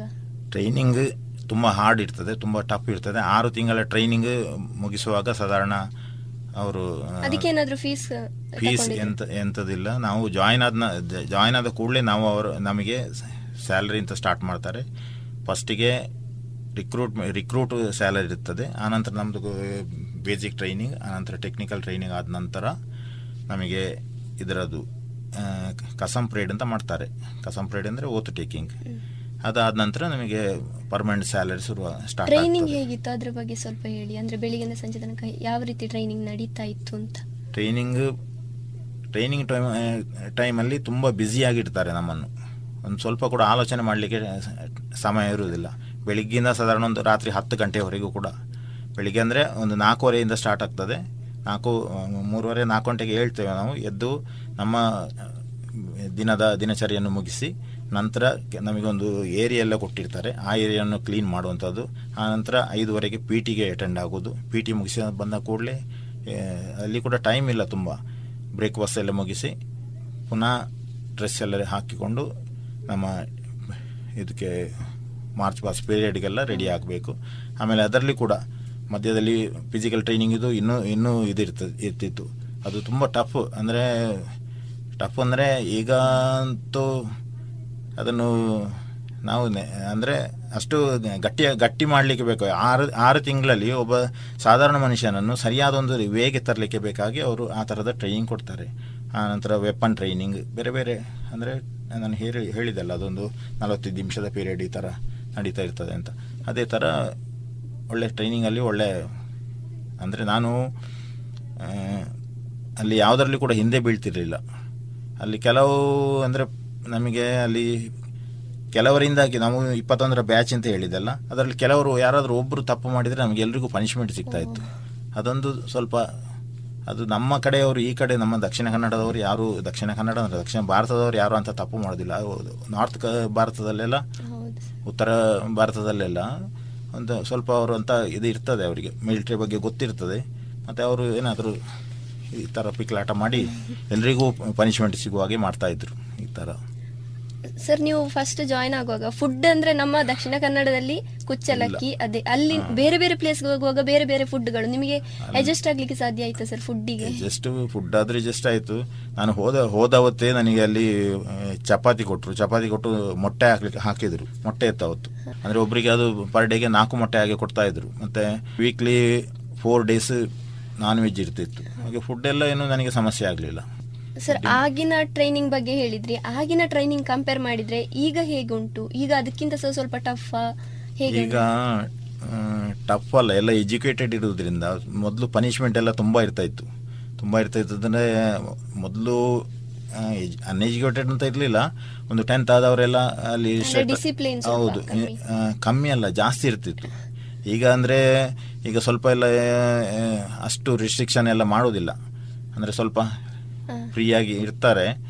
ಆದರೂ ಕೂಡ ಟ್ರೈನಿಂಗ್ ಟೈಮಲ್ಲಿ 6 ತಿಂಗಳದ್ದು ಟಫ್ ಆಗಿ ಮಾಡ್ತಾರೆ. ಈಗ ಕೂಡ ಪನಿಷ್ಮೆಂಟ್ ಹೇಗಿತ್ತು ಸರ್? ಪನಿಷ್ಮೆಂಟ್ ಅಂದರೆ ಅದು ಒಬ್ಬ ತಪ್ಪು ಮಾಡಿದರೆ ಆ 21 ಜನ ಇದ್ದೇವಲ್ಲ ಒಂದು ಟೀಮಲ್ಲಿ, ಎಲ್ರಿಗೂ ಸಿಗ್ತಾ ಇತ್ತು ಪನಿಷ್ಮೆಂಟ್. ಅಂದರೆ ಅದು ನಾವು ಮಲಗುವ ಬೆಡ್ ಇರ್ತದೆ, ಚಾರ್ಪಾಯಿ ಅಂತ ಹೇಳ್ತೇವೆ, ಅದನ್ನೊಂದು ಲೈನಲ್ಲಿ ಇಟ್ಟು ಬಿಡೋದು. ಅಲ್ಲಿಂದ ಇಲ್ಲಿ ಒಂದು 21 ಜನರದ್ದು ಚಾರ್ಪಾಯನ್ನು ಇಟ್ಟು ಮಣ್ಣಲ್ಲಿ ಇಟ್ಟು ಅಲ್ಲಿ ಕ್ರೌಲಿಂಗ್ ಅಲ್ಲಿ ಅದರ ಒಳಗಿಂದ ಹೋಗಬೇಕು. ಈ ಥರ ಎಲ್ಲ ಪನಿಷ್ಮೆಂಟ್ ಕೊಡ್ತಾ ಇದ್ರು. ಪನಿಷ್ಮೆಂಟ್ ಯಾಕೆ ಅಂದರೆ ಅದು ನಮ್ಮನ್ನು ತಿದ್ದಿಕೊಳ್ಳಿಕ್ಕೆ ಅಷ್ಟೇ. ಮತ್ತು ಅವರು ಬೇಕು ಅಂತಲೇ ಏನು ಇದು ಮಾಡೋದಿಲ್ಲ, ಪನಿಷ್ಮೆಂಟ್ ಕೊಡೋದಿಲ್ಲ ಅಂಥದ್ದು. ನಾವು ತಪ್ಪು ಮಾಡಿದರೆ ಮಾತ್ರ ಪನಿಷ್ಮೆಂಟ್ ಕೊಡ್ತಾರೆ, ಇಲ್ಲದ್ರೆ ಇಲ್ಲ. ಆದರೂ ಕೂಡ ಫ್ರೀ ಆಗಿರಲಿಕ್ಕೆ ಬಿಡೋದಿಲ್ಲ. ನೀವು ಸರ್ವಿಸಲ್ಲಿ ಇದ್ದಾಗ ಯುದ್ಧಗಳೇನಾದರೂ ನಡೆದಿತ್ತ ಸರ್? ಯುದ್ಧ ಕಾರ್ಗಿಲ್ ಯುದ್ಧ ಆಗಿತ್ತು, ಆದರೆ ನನಗೆ ಅಲ್ಲಿ ಹೋಗಲಿಕ್ಕೆ ಅವಕಾಶ ಸಿಕ್ಕಿರಲಿಲ್ಲ. ನಾನು ಇಲ್ಲಿ ಬೆಳಗಾಮಲ್ಲಿದ್ದೆ. ನಾನು ಬೆಳಗಾಮಲ್ಲಿ ರಜೆಯಲ್ಲಿ ವಾಪಸ್ ಕರೆಸಿ ನನ್ನನ್ನು ರಾಜಸ್ಥಾನದ ಜೈಸಲ್ಮೇರಿಗೆ ಅಲ್ಲಿ ಕಳಿಸಿದರು. ಆದರೆ ಅಷ್ಟೊತ್ತಿಗೆ ಎಲ್ಲ ಮುಗ್ದಿತ್ತು. ಹಾಗಾಗಿ ನಾನು ಒಂದು ಲೆಕ್ಕದಲ್ಲಿ ಒಂದು ಲಕ್ಕಿ ಅಂತಲೇ ಹೇಳ್ಬೋದು. ನಾನು ಫಸ್ಟ್ ಪೋಸ್ಟಿಂಗ್ ನಂದು ಲೇ ಲದ್ದಾಖಲ್ಲಿ ಆಗಿತ್ತು.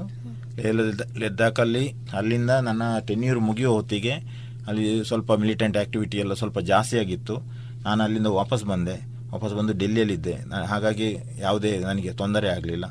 ಡೆಲ್ಲಿಯಿಂದ ಮತ್ತೆ ಪುನಃ ಅಸ್ಸಾಂಗೆ ಪೋಸ್ಟಿಂಗ್ ಆಯಿತು. ಅಸ್ಸಾಮಲ್ಲಿ ಪೋಸ್ಟಿಂಗ್ ಕೂಡ ಹಾಗೆ. ನಾನು ನನ್ನ ಸಾಧಾರಣ 3 ವರ್ಷದ ಟೆನ್ಯೂರ್ ಮುಗಿಸುವ ಹೊತ್ತಿಗೆ ಅಲ್ಲಿ ಉಲ್ಫಾಗಳದ್ದು ಸ್ವಲ್ಪ ಆ್ಯಕ್ಟಿವಿಟೀಸ್ ಜಾಸ್ತಿ ಆಗಿತ್ತು. ಅಲ್ಲಿ ಕೂಡ ನನಗೆ ಅಂದರೆ ಆ ಆ್ಯಕ್ಟಿವಿಟಿಯಲ್ಲಿ ಯಾವುದರಲ್ಲಿಯೂ ಭಾಗಿಯಾಗಲಿಕ್ಕೆ ನನಗೆ ಅವಕಾಶ ಸಿಗಲಿಲ್ಲ. ಅಲ್ಲಿಂದ ಮತ್ತೆ ನನ್ನದು ಟ್ರಾನ್ಸ್ಫರ್ ಬಂತು. ಅಲ್ಲಿಂದ ಜೋಶಿಮಟ್ಟಿಗೆ ಬಂತು. ಜೋಶಿಮಠ ಕೂಡ ಹಾಗೆ ಹಿಲ್ ಏರಿಯಾ ಅದು, ಆದರೆ ಅಲ್ಲಿ ಏನು ಸಮಸ್ಯೆ ಇರಲಿಲ್ಲ.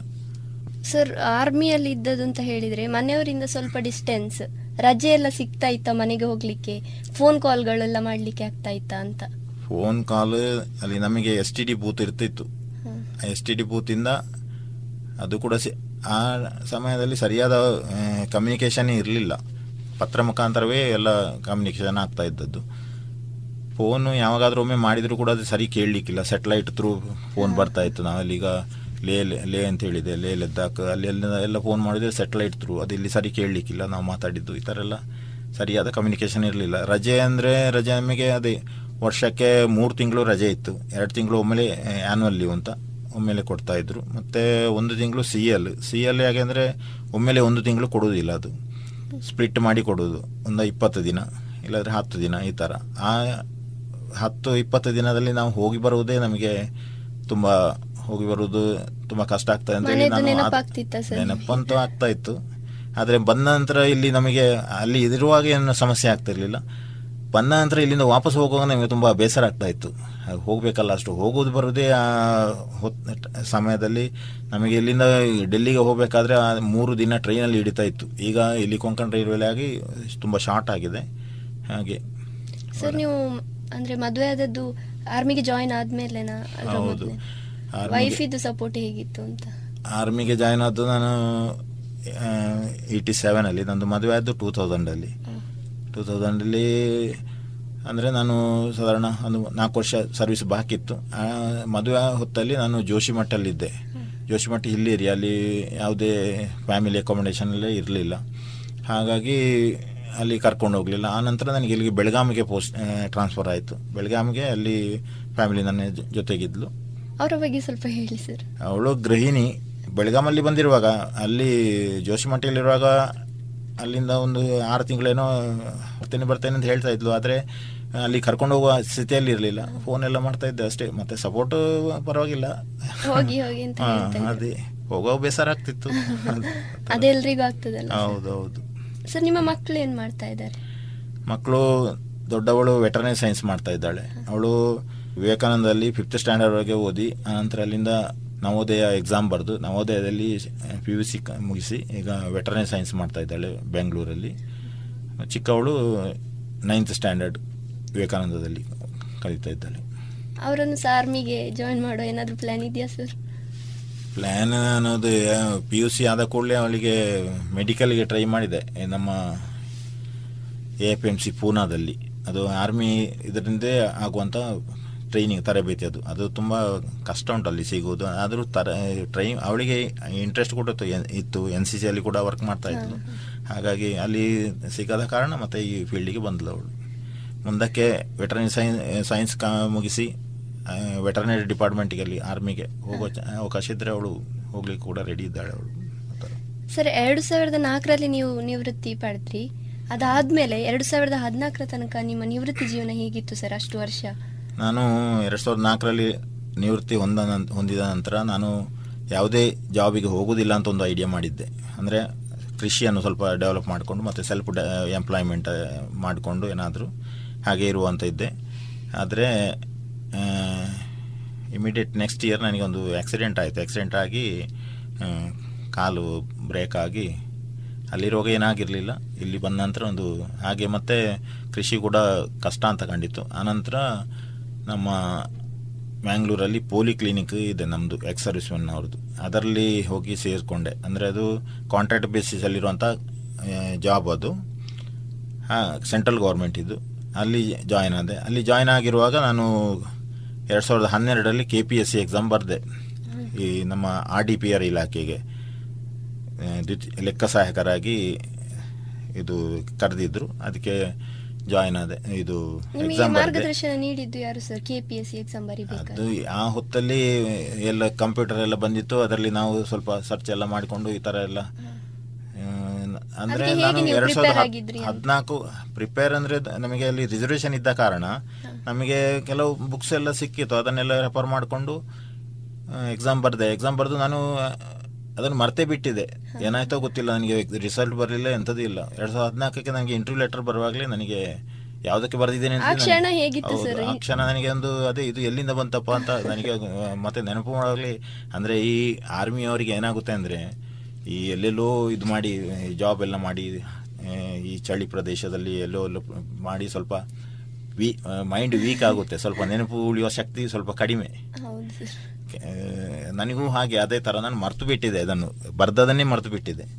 ನೆಕ್ಸ್ಟ್ ಅದೇ ಇಂಟರ್ವ್ಯೂಗೆ ಹೋದೆ, ಇಂಟರ್ವ್ಯೂಲಿ ಸೆಲೆಕ್ಟ್ ಆಯಿತು. ಈಗ ಅದರಲ್ಲಿ ವರ್ಕ್ ಮಾಡ್ತಾ ಇದ್ದೇನೆ, ಆದರೂ ಖುಷಿಯಿಂದ ವರ್ಕ್ ಮಾಡ್ತಾ ಇಲ್ಲ. ಯಾಕೆಂದರೆ ಅಲ್ಲಿ ಸ್ವಲ್ಪ ಕರಪ್ಷನ್ ಎಲ್ಲ ಜಾಸ್ತಿ ಇರೋದ್ರಿಂದ. ಆದರೂ ಈಗ ಜಾಯಿನ್ ಆಗಿದ್ದೇನೆ, ಇನ್ನೊಂದು 4 ವರ್ಷ ಮುಗಿಸುವ ಅಂತ. ಆದ್ರೂ ದೇಶ ಸೇವೆ ಮಾಡಿದೆ ಅಂತ ಹೇಳುವ ಒಂದು ಹೆಮ್ಮೆ ನಿಮ್ಮ ಹತ್ರ ಯಾವಾಗಲೂ ಇರ್ತದಲ್ಲ ಸರ್? ಹೌದು, ನಾವು ಅದನ್ನು ಇನ್ನೂ ಈಗ ಕೂಡ ರೂಢಿ ಮಾಡಿಕೊಂಡಿದ್ದೇವೆ. ನಾವೀಗ ಒಂದು ಗ್ರಾಮ ಪಂಚಾಯತಿಯಲ್ಲಿ ಕೂತ್ಕೊಂಡ್ರೆ ಅಲ್ಲಿ ಬಂದವರನ್ನು ಮಾತಾಡಿಸುವಂಥದ್ದು, ಅವರಿಗೆ ಏನು ಬೇಕಾ ಅದನ್ನು ನಾವು ವಿಚಾರಿಸಿ. ಅಂದರೆ ನಾನು ಜಾಯಿನ್ ಆಗಿ ಹೋಗಿ ಇಲ್ಲಿ ಪುಣಚ ಗ್ರಾಮ ಪಂಚಾಯತ್ ಅಲ್ಲಿ ಹೋಗಿ ಜಾಯ್ನ್ ಆಗಿ ಒಂದು 2-3 ದಿನ ನೋಡಿದೆ ನಾನು. ಅಲ್ಲಿ ಯಾರೋ 3-4 ಜನ ಸ್ಟಾಫ್ ಇದ್ದರು, ಬಂದರು ಕೂತ್ಕೊಂಡ್ರು, ಏನಿಲ್ಲ ಒಂದು ವಿಷಯ ಇಲ್ಲ, ಎಂಥದ್ದು ಇಲ್ಲ, ಹೀಗೆ ಬಂದರು ಕೂತ್ಕೊಂಡ್ರು, ಯಾರೋ ಬಂದವರನ್ನು ಮಾತಾಡಿಸಿಲ್ಲ, ಎಂಥದ್ದಿಲ್ಲ. ನಾನು ಮತ್ತೆ ಆನಂತರ ಒಂದು ಇದು ಮಾಡಿದ್ದೆ, ನಾನು ಅವರು ಬಂದಾಗ ಕೂಡಲೇ ನಾನು ಅವರಿಗೆ ವಿಶ್ ಮಾಡಲಿಕ್ಕೆ ಶುರು ಮಾಡಿದೆ. ನಂತರ ಮರು ದಿವಸದಿಂದ ಅವರೇ ವಿಶ್ ಮಾಡಲಿಕ್ಕೆ ಶುರು ಮಾಡಿದರು. ಈ ಥರ ಅವ್ರದ್ದು ಸ್ವಲ್ಪ ಕನ್ವರ್ಟ್ ಆದ್ರೆ ಅದು. ಮತ್ತು ಇದು ಕೂಡ ಹೊರಗಿಂದ ಬರುವ ಜನರನ್ನು ಸ್ವಲ್ಪ ಮಾತಾಡಿಸುವಂಥದ್ದು, ಇಂಥ ಕೆಲಸ ಎಲ್ಲ ನಾನು ಮಾಡೋದನ್ನು ನೋಡಿ ಅವರು ಕೂಡ ಸ್ವಲ್ಪ ಪರಿವರ್ತನೆ ಬಂತಲ್ಲಿ. ಈ ಥರ ಈಗ ಇಂಟರ್ವ್ಯೂ ಎಲ್ಲಿ ನಡೆದದ್ದು ಸರ್? KPSC ಇಂಟರ್ವ್ಯೂ ಬ್ಯಾಂಗ್ಳೂರಲ್ಲಿ ನಡೆದದ್ದು, ಅಲ್ಲಿ KPSC ಡಿಪಾರ್ಟ್ಮೆಂಟಲ್ಲಿ. ಅಲ್ಲಿ ಒಂದು ಅದೇ ನಮ್ಮಲ್ಲಿ ತುಂಬ ದೊಡ್ಡ ಕ್ವಶನ್. ನಾನು ಮತ್ತು ಕಾಮರ್ಸ್ ಬೇಸಿಂದ ಇದ್ದರಿಂದ, ಅದು ಅಕೌಂಟ್ಸ್ ಡಿಪಾರ್ಟ್ಮೆಂಟ್ ಆಗಿರೋದ್ರಿಂದ ನನಗೆ ತುಂಬ ದೊಡ್ಡ ಕ್ವಶನ್ ಏನು ಕೇಳಲಿಲ್ಲ ಅಲ್ಲ, ಅಷ್ಟೇ ಕೇಳ್ತಾರೆ ಗೊತ್ತಿಲ್ಲ ನನಗೆ. ನನ್ನನ್ನು ಸಿಲೆಕ್ಟ್ ಮಾಡಿದರು. ನಮಗೆ ಕೋಟ ಇರೋದ್ರಿಂದ, ಆರ್ಮಿ ಕೋಟ ಇದ್ದಿದ್ದರಿಂದ ಸಿಲೆಕ್ಟ್ ಆಗಿದ್ದೇನೆ. ಸರ್, ನೀವು ಆರ್ಮಿ ಮೆಡಿಕಲ್ ಕಾರ್ಪ್ಸ್ಗೆ ಸೆಕೆಂಡ್ PUC ಆಗಿ ಜಾಯ್ನ್ ಆದದ್ದು. ಈಗ ಕೂಡ ಕಾರ್ಪ್ಸ್ಗೆ ಸೇರ್ಬೇಕಾದ್ರೆ, ಮೆಡಿಕಲ್ ಕಾರ್ಪ್ಸ್ಗೆ ಸೇರ್ಬೇಕಾದ್ರೆ ಸೆಕೆಂಡ್ PUC ಆಗಿದ್ರೆ ಸಾಕಾ ಸರ್? ಸೆಕೆಂಡ್ PUC ಸಾಕಾಗುತ್ತೆ ಅಲ್ಲಿ ನಮಗೆ. ಕಾಮರ್ಸ್, ಆರ್ಟ್ಸ್ ಯಾವುದು ಆಗ್ತದ ಸರ್? ಸೈನ್ಸ್ ಅಲ್ಲಿ ಕಂಪ್ಲೀಟ್ ಮಾಡಿದ್ರೆ ನಮಗೆ ಮುಂದಕ್ಕೆ ಅಲ್ಲಿ ನರ್ಸಿಂಗ್ ಡಿಪಾರ್ಟ್ಮೆಂಟಲ್ಲಿ ನರ್ಸಿಂಗ್ ಡಿಪಾರ್ಟ್ಮೆಂಟ್ಗೆ ಡೈರೆಕ್ಟ್ ಹೋಗ್ಲಿಕ್ಕೆ ಆಗುತ್ತೆ ಅಲ್ಲಿ. ಅಲ್ಲಲ್ಲ, ಅದು ಜಾಯಿನ್ ಆಗುವಾಗಲೇ ನಮಗೆ ಇದು ನಮ್ಮ ಟ್ರೇಡ್ ಅಂತ ಬೇರೆ ಬೇರೆ ಉಂಟು ಅದರಲ್ಲಿ. ಒಂದು ನರ್ಸಿಂಗ್, ಮತ್ತೊಂದು ಡ್ರೈವರ್, ಮತ್ತೆ ಇದು GD, ಈ ಥರ ಎಲ್ಲ ಬೇರೆ ಬೇರೆ ಉಂಟು ಅದರಲ್ಲಿ. ನಾನು ಜನರಲ್ ಡ್ಯೂಟಿಯಲ್ಲಿ GDಯಲ್ಲಿ ಇದ್ದದ್ದು, ಆಂಬುಲೆನ್ಸ್ ಅಸಿಸ್ಟೆಂಟ್ ಅಂತ ಹೇಳ್ತಾರೆ ಅಲ್ಲಿ.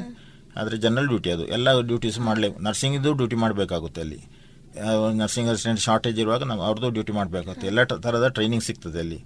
ಈಗ ನರ್ಸಿಂಗ್ ಡಿಪಾರ್ಟ್ಮೆಂಟಲ್ಲಿ ಹೋದರೆ ORA, ಎಕ್ಸ್ರೇ, ಈ ಥರದ್ದೆಲ್ಲ ಡಿಪಾರ್ಟ್ಮೆಂಟ್ ಪುನಃ ಅದು ಸಪ್ರೇಟಾಗಿ ಅವರಿಗೆ ಟ್ರೈನಿಂಗ್ ಸಿಗ್ತದೆ. ಈ ಥರ ಎಲ್ಲ ಮೆಡಿಕಲ್ ಕೋರಲ್ಲಿ ಅಂಥ ದೊಡ್ಡ ಸಮಸ್ಯೆ ಏನಿಲ್ಲ. ಅಂದರೆ ಒಳ್ಳೆ ಇದು ಮೆಡಿಕಲ್ ಕೋರ್ ಅಂದರೆ ಫೈಟಿಂಗ್ ಫೋರ್ಸ್ ಆದರೆ ನಮಗೆ ಯಾವಾಗಲೂ ನಾವು ಡಿಪ್ಲಾಯ್ ಆಗಿರಬೇಕಾಗುತ್ತೆ. ಈ ಥರದ ಸರ್, ಈಗಿನ ವಿದ್ಯಾರ್ಥಿಗಳಿಗೆ ದೇಶ ಸೇವೆ ಮಾಡಬೇಕು, ನಿಮ್ಮ ಥರನೇ ಮೆಡಿಕಲ್ ಕಾರ್ಪ್ಸ್ಗೆ ಜಾಯಿನ್ ಆಗಬೇಕು ಅಂತ ಇರುವವರಿಗೆ ನಿಮ್ಮ ಕಿವಿ ಮಾತೇನು ಸರ್? ಈಗ ತುಂಬಾ ಇವರ ಮಕ್ಕಳಲ್ಲಿ ಇರ್ತದೆ, ನನಗೆ ಆರ್ಮಿಗೆ ಜಾಯಿನ್ ಆಗಬೇಕು ಅಂತ. ಅಂದ್ರೆ ಮನೆಯಲ್ಲಿ ಸಪೋರ್ಟ್ ಇರುವುದಿಲ್ಲ. ಮನೆಯಲ್ಲಿ ಸಪೋರ್ಟ್ ಇದ್ರೆ ಇವರಿಗೆ ಇಷ್ಟ ಇರುವುದು. ಹಾಗೆ ಸೇರ್ಬೇಕು, ನನಗೆ ಆರ್ಮಿಗೆ ಹೋಗ್ಬೇಕು ಅಂತ ಇರುವವರಿಗೆ ನಿಮ್ಮ ಕಿವಿ ಮಾತೇನು ಸರ್? ಆರ್ಮಿಯಲ್ಲಿ ಈಗ ಒಳ್ಳೆಯ ವಾತಾವರಣ ಇದೆ. ಅಂದರೆ ಎಲ್ಲ ಕಡೆಯಿಂದ ಕೂಡ ನಮಗೆ ಕೂಡ ಒಂದು ಸ್ಯಾಲರಿ ಕೂಡ ಈಗ ಒಳ್ಳೆ ಇಂಪ್ರೂವ್ಮೆಂಟ್ ಆಗಿದೆ. ನಾನು ರಿಟೈರ್ಮೆಂಟ್ ಆಗೋ ಟೈಮಲ್ಲಿ ಕೂಡ ಸ್ಯಾಲರಿ ಅಷ್ಟು ದೊಡ್ಡ ಇದಿರಲಿಲ್ಲ. ನಾವೊಂದು ಅದು ದೇಶ ಸೇವೆ ಅಂತಲೇ ಮಾಡ್ತಾ ಇದ್ದದ್ದು. ಈಗ ಹೋಗುವವರಿಗೆ ಸ್ಟಾರ್ಟಿಂಗಿಂದಲೇ ಒಳ್ಳೆ ಸ್ಯಾಲರಿ ಎಲ್ಲ ಉಂಟು ಅಪರ್ಚುನಿಟಿ. ಹೌದು. ಆಮೇಲೆ ಕೇವಲ ಅಲ್ಲಿ ನಾವು ಒಂದು ಆರ್ಮಿಯಲ್ಲಿ ಸೈನಿಕನಾಗಿ ಜಾಯಿನ್ ಆಗಿ ಸೈನಿಕನಾಗಿ ನಿವೃತ್ತಿ ಆಗಬೇಕು ಅಂತ ಇಲ್ಲ ಅಲ್ಲಿ. ಮತ್ತು ಅಲ್ಲಿ ಎಜುಕೇಷನ್ಗೆ ಅವಕಾಶ ಉಂಟು. ಮುಂದಕ್ಕೆ ಅಲ್ಲಿ ಇದು ಆಫೀಸರ್ ಆಗಿ ಎಕ್ಸಾಮ್ ಬರೆದು ಆಫೀಸರ್ ಆಗುವ ಅವಕಾಶ ಕೂಡ ಉಂಟಲ್ಲಿ. ಸ್ವಲ್ಪ ನಾವಲ್ಲಿ ಸ್ಟಡಿ ಎಲ್ಲ ಮಾಡಿ ಇದು ಮಾಡಿದರೆ ಅಲ್ಲೇ ಸ್ಟಡಿ ಮಾಡಲಿಕ್ಕೆ ಆಗುತ್ತೆ. ಎಲ್ಲ ಈಗ ಎಲ್ಲ ಅವಕಾಶಗಳು ಈಗ ಇದೆ, ಮೊದಲು ಇರ್ತಿರ್ಲಿಲ್ಲ. ಇದೆಲ್ಲ ಸ್ವಲ್ಪ ಕಷ್ಟ ಇತ್ತು, ನಮ್ಮನ್ನು ಅಷ್ಟು ಫ್ರೀ ಆಗಿ ಬಿಡ್ತಾ ಇರಲಿಲ್ಲ. ಈಗ ಎಜುಕೇಷನ್ ಪರ್ಪಸ್ಸಿಗೆ ಬೇಕಾಗಿ ಅವರಿಗೆ ಫ್ರೀ ಕೂಡ ಬಿಡ್ತಾರೆ ಅವರನ್ನು ಸ್ವಲ್ಪ ಆ ಥರ. ನಿಮ್ಮ ಲೈಫ್ನ ಬೆಸ್ಟ್ ಮೂಮೆಂಟ್ ಯಾವುದು ಸರ್? ಬೆಸ್ಟ್ ಮೂಮೆಂಟ್ ಇದೆ, ಆರ್ಮಿಯ ಜೀವನವೇ ನಂದು ಬೆಸ್ಟ್ ಮೂಮೆಂಟ್ ಅಂತ ಹೇಳ್ಬೋದು. ಆರ್ಮಿಯಲ್ಲಿ ಕೆಲವು ಅಂದರೆ ನಮಗೆ ಅಲ್ಲಿ ವರ್ಷಕ್ಕೊಮ್ಮೆ ಒಂದು ಎಕ್ಸಸೈಸ್ ಅಂತ ನಡೀತದೆ. ಎಕ್ಸಸೈಸ್ ಅಂದರೆ ಇದು ನಾವು ವಾರ್ ಟೈಮಲ್ಲಿ ಯಾವ ಥರ ಡಿಪ್ಲಾಯ್ ಆಗಬೇಕು, ಯಾವ ಥರ ಮೂಮೆಂಟ್ ಆಗುತ್ತೆ ಅದು ಆ ಥರ ಎಲ್ಲ. ಆ ಹೊತ್ತಲ್ಲಿ ನಾನು ಅಸ್ಸಾಮಲ್ಲಿರುವಾಗ ನಮಗೆ ನಮ್ಮ ಎಲ್ಲ ಒಂದು ನಮ್ಮದು ಹಾಸ್ಪಿಟಲ್ ಸೈಡ್ ಆಗಿರೋದ್ರಿಂದ ನಮಗೆ ಅಲ್ಲೊಂದು ಸಣ್ಣ ಒಂದು ADS ಅಂತ ಹೇಳ್ತಾರೆ, ಅಡ್ವಾನ್ಸ್ ಡೆಸ್ಟಿನೇಷನ್ ಅಂತ. ಅದಕ್ಕೆ ಬೇಕಾದಂಥ ಮೆಟೀರಿಯಲನ್ನೆಲ್ಲ ತಗೊಂಡು ವೆಹಿಕಲಲ್ಲಿ ಬ್ರಹ್ಮಪುತ್ರ ನದಿಯನ್ನು ದಾಟಿ ಅದರ ಆ ಕಡೆ ಹೋಗಿ ಅಲ್ಲಿ ನಮಗೆ ಡಿಪ್ಲಾಯ್ ಮಾಡಲಿಕ್ಕೆ ಇತ್ತು. ಅದೊಂದು ಒಳ್ಳೆ ಎಕ್ಸ್ಪೀರಿಯನ್ಸ್. ಬ್ರಹ್ಮಪುತ್ರ ನದಿಯಲ್ಲಿ ಬೋಟಲ್ಲಿ ಗಾಡಿಯನ್ನೆಲ್ಲ ಲೋಡ್ ಮಾಡಿಕೊಂಡು ಅದನ್ನು ದಾಟಿಬಿಟ್ಟು ಇನ್ನೊಂದು ಕಡೆಗೆ ಹೋಗಲಿಕ್ಕೆ ಇತ್ತು. ಅದು ಎಲ್ಲ ಆರ್ಮಿಯಲ್ಲಿ ಮಾಡಿದಂಥ ಕೆಲಸ ಎಲ್ಲ ನೆನಪುಳಿಯುವಂಥದ್ದೇ, ಯಾವುದು ಮರೆಯುವಂಥದ್ದಿಲ್ಲ. ಈಗ ಕೂಡ ಕನಸಲ್ಲಿ ಕೂಡ ಕೆಲವು ಸಲ ಆರ್ಮಿಯದ್ದು ನಮಗೆ ಇನ್ನೂ ಕೂಡ ಬರ್ತದೆ. ಸರ್, ನೀವು ಬಾಲ್ಯದಲ್ಲಿ ಸ್ಕೂಲ್ಗೆ ಹೋಗ್ತಾ ಇರುವಾಗ ಕ್ಲಾಸಲ್ಲಿ ಫಸ್ಟ್ ಇದ್ರಾ ಅಥವಾ ಕಲೀಲಿಕ್ಕೆ ಹೇಗಿದ್ರಿ ಅಂತ? ನಾನು ಶಾಲೆಗೆ ನನಗೆ ಯಾಕೆ ಹೋಗ್ತಾ ಇದ್ದೇವೆ ಅಂತಲೇ ಗೊತ್ತಿರಲಿಲ್ಲ. ಹಾಗಾಗಿ ನಾನು ನೋಟ್ಸು ಕೂಡ ಬರೀತಾ ಇರಲಿಲ್ಲ, ಆದರೆ ಅಲ್ಲಿಯೂ ಫೈಲ್ ಆಗಲಿಲ್ಲ. ಒಂದು 50 ರೇಂಜಲ್ಲಿ ಮಾರ್ಕ್ಸ್ ತೆಗಿತಾ ಇದ್ದೆ. ಹಾಗಾಗಿ ಅದೇ ನಮ್ಮ ಉದ್ದೇಶ ಏನು ಅಂತಲೇ ಗೊತ್ತಿರಲಿಲ್ಲ. ನಾವು ಆ ಹೊತ್ತಲ್ಲಿ ತಂದೆಯವರು ಜಾಬಲ್ಲಿ ಎಲ್ಲೋ ಬೇರೆ ಇರ್ತಾಯಿದ್ರು, ನಮಗೆ ತಾಯಿಯವರು ಅವರ ಕೆಲಸ ಆಯಿತು. ನಾವು ಬರೋದು ಪುಸ್ತಕದಲ್ಲಿ ಬಿಡೋದು ಮತ್ತು ಏನಾದರೂ ಆಟ ಆಡೋದು ಇದೇ ಮಾಡ್ತಾ ಇದ್ದೇವೆ ಹೊರತು ಅದರ ಉದ್ದೇಶವೇ ಏನು ಅಂತ ನಮಗೆ ಗೊತ್ತಿಲ್ಲ. ಈಗಿನ ಮಕ್ಕಳಿಗೆಲ್ಲ ಮೀಡಿಯಾಸ್ ಎಲ್ಲ ಉಂಟು, ಇದರಲ್ಲೆಲ್ಲ ಅವರಿಗೆ ತುಂಬ ಮಾಹಿತಿಗಳೆಲ್ಲ ಸಿಗ್ತವೆ. ಮುಂದೆ ಏನಾಗಬೇಕು ಅಂತ ಅವರು ಈಗಿಂದಲೇ ಚಿಕ್ಕದಿಂದಲೇ ಅವರು ಒಂದು ಮೈಂಡ್ ಸೆಟ್ಟಲ್ಲಿ ಇರ್ತಾರೆ. ಅವರು ಯಾವ ಸೈಡಿಗೆ ಹೋಗಬೇಕು ಅಂತ ಇರ್ತಾರೆ. ನಮಗೆ ಅಂಥದ್ದೆಲ್ಲ ಆ ಹೊತ್ತಲ್ಲಿ ಇರಲಿಲ್ಲ ಎಂಥದ್ದು. ಆದ್ರೆ ಒಬ್ರು ಶಿಕ್ಷಕರು ಅಂತ ಫೇವ್ರೆಟ್ ಟೀಚರ್ ಅಂತ ಇರ್ತಾರೆ, ನಿಮಗೆ ತುಂಬಾ ಸಪೋರ್ಟ್ ಮಾಡಿದ್ದು ಯಾರು ಸರ್ ಆ ಟೈಮಲ್ಲಿ ನೀವು ಸ್ಕೂಲ್ಗೆ ಹೋಗ್ಬೇಕು? ಸಪೋರ್ಟ್ ಅದೇ ಹೇಳಿದಲ್ಲ, ಒಳ್ಳೆ ಕಲಿಯುವವರಿಗೆ, ಒಳ್ಳೆ ಮಾರ್ಕ್ ಎಲ್ಲ ತೆಗೆಯುವವರಿಗೆ ಅವರಿಗೆ ಸಪೋರ್ಟ್ ಮಾಡೋದು ಜಾಸ್ತಿ. ಅದೇ ಸರ್, ಒಳ್ಳೆ ಕಲಿಯುವವರು ನೆನಪಲ್ಲಿರ್ತಾರೆ, ಮತ್ತೆ ತುಂಬಾ ದೊಡ್ಡ ನೆನಪಲ್ಲಿರ್ತಾರೆ ಶಿಕ್ಷಕರಿಗೆ. ಹಾಗೆ ನಿಮ್ಮ ಅಂದ್ರೆ ನಿಮ್ಮನ್ನು ತುಂಬಾ ಸಪೋರ್ಟ್ ಮಾಡಿದವರು ಯಾರು? ಹೈಸ್ಕೂಲ್ ಆಗಿರ್ಬೋದು, ಕಾಲೇಜ್ ಆಗಿರ್ಬೋದು? ಎಲ್ಲ ಒಂದೇ ಲೆವೆಲ್ ಇದ್ರು. ನಾವು ಹೈಸ್ಕೂಲ್ ಇಲ್ಲಿ ನವೋದಯ ಬೆಟ್ಟಂಪಾಡಿಯಲ್ಲಿ ಮಾಡಿದ್ದು. ನಾವು ನವೋದಯ ಅಲ್ಲಿ ಮೊನ್ನೆ ಇತ್ತೀಚೆಗೆ ಒಂದು ಎಲ್ಲ ಟೀಚರ್ಗಳನ್ನು ಒಮ್ಮೆ ಒಟ್ಟುಗೂಡಿಸಿ, ನಾವು ತುಂಬ ವರ್ಷ ಆಯಿತು ಎಲ್ಲ ಸ್ಟೂಡೆಂಟ್, ಆ ವರ್ಷದ 84 ಸ್ಟೂಡೆಂಟ್ ಎಲ್ಲ ಒಟ್ಟು ಸೇರಿ ಅವರನ್ನೊಮ್ಮೆ ಒಂದು ಫಂಕ್ಷನ್ ಮಾಡಿದ್ದೆವು. ಅದರಲ್ಲಿ ಅವರಿಗೆ ತುಂಬ ಖುಷಿ ಆಯಿತು ಎಲ್ಲರನ್ನು ನೋಡಿ. ಮಾತ್ರ ಎಲ್ಲರೂ ಈಗಲೂ ನೆನಪಲ್ಲಿ ಇದ್ದಾರೆ ಎಲ್ಲ. ನಿಮಗೆ ಸಿಗ್ತಾ ಇರ್ತಾರೆ ಸರ್ ಟೀಚರ್ಸ್, ಆಗದ ಟೀಚರ್ಸ್? ಅವರು ಹೇಗೆ ಹೆಮ್ಮೆ ವ್ಯಕ್ತಪಡಿಸ್ತಾರೆ ನಿಮ್ಮನ್ನು ನೋಡುವಾಗ? ತುಂಬ ಖುಷಿ ಪಡ್ತಾರೆ ಅವರು. ಅದೇ ಅದು ಕೂಡ ಆರ್ಮಿಗೆ ಜಾಯ್ನ್ ಆಗಿದ್ದಾನೆ ಅಂತ ಹೇಳುವಾಗ ಅವರಿಗೆ ಹೆಮ್ಮೆ.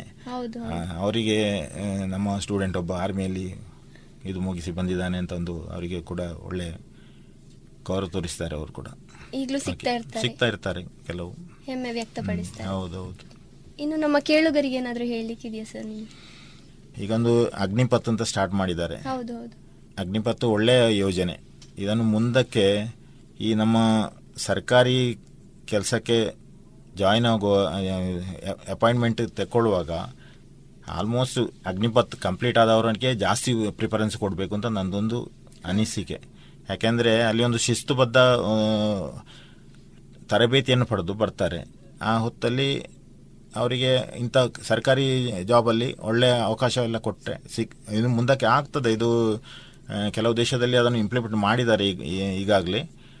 ಇದು ಅಂದರೆ ಅವರಿಗೆ ಶಿಸ್ತುಬದ್ಧ ಇದ್ದರೆ ಇಲ್ಲಿ ಕರಪ್ಷನ್ ಕೂಡ ಸ್ವಲ್ಪ ಕಡಿಮೆ ಆಗ್ಬೋದು. ಈ ಥರದ್ದು ಆದಷ್ಟು ಯುವಕರು ಈ ನಮ್ಮ ಅಗ್ನಿಪಥ್ಗೆ ಆರ್ಮಿಗೆ ಜಾಯ್ನ್ ಆದರೆ ಇನ್ನೂ ಒಳ್ಳೆಯದು. ಅಗ್ನಿಪಥ್ಗೆ ಜಾಯ್ನ್ ಆಗುವಂಥ ಒಂದು ಅವಕಾಶ ಸಿಕ್ಕಿದರೆ ಅದನ್ನು ಬಿಡಬಾರ್ದು ಅಂತ ನಾನು ಅವರಿಗೆ ಕಿವಿ ಮಾತು ಹೇಳ್ತಾ ಇದ್ದೀನಿ. ನೀವು ಹೇಳ್ತಾ ಇದ್ದೀರಿ ಸರ್ ಕರಪ್ಷನ್ ಅಂತ, ನೀವು ವರ್ಕ್ ಮಾಡೋ ಪ್ಲೇಸ್ ಅಲ್ಲಿ ಅದನ್ನು ನೀವು ತೊಡೆದು ಹಾಕ್ಲಿಕ್ಕೆ ಏನಾದರೂ ನಿಮ್ಮ ಕೈಯಲ್ಲಿ ಅದು ಸಾಧ್ಯ ಇಲ್ಲ ಅಂತ ಸ್ವಲ್ಪ ಮಟ್ಟಿಗಾದ್ರೂ ಸರ್ ಅದಕ್ಕೆ ಪ್ರಯತ್ನ ಪಡಲಿಕ್ಕೆ ಹೋದರೆ ನಾವು ಅಲ್ಲಿ ನಿಲ್ಲಿಕ್ಕೆ ಸಾಧ್ಯ ಇಲ್ಲ.